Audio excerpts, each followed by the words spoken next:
ತೋರಿಸಿರೋದು ಇದೇ ಕಾರಣಕ್ಕೆ. ನೆಕ್ಸ್ಟ್ ಬರೋದು ಮದುವೆ ಪ್ರಸ್ತಾಪ. ದೊಡ್ಡ ಮನೆ, ಶ್ರೀಮಂತರ ಮನೆ ಹುಡುಗಿ, ಆಸ್ತಿ ಎಲ್ಲ ತಂದಾಗುತ್ತೆ ಅಂತ ಹುಚ್ಚಾಕ್ತಿದ್ದಾನೆ. ನಾವು ಸಂಪಯ ಮಾಡಿದ್ರು ರೈತನ ಬಣ್ಣ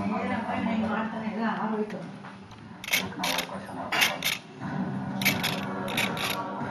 ಅವನು ಬೆಳೆದು ಹೋಗಿದ್ದಾನೆ, ಅವನು ಬಂದು ಹೋಗುತ್ತೆ.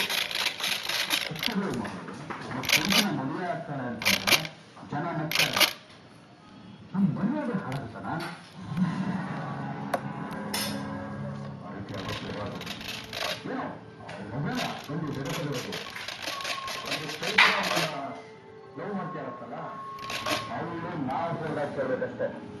ಒಬ್ಬ ಕಳ್ಳ, ಒಬ್ಬ ಮೋಸ್ಕಾರ, ಒಬ್ಬ ಡ್ರಗ್ಸ್ ಮನೆ ಮಾಡ್ತಿದ್ದಾರೆ. ನಮ್ಮ ಮನೆ ಮದುವೆ ಕೆಲಸ ಅಲ್ವಾ?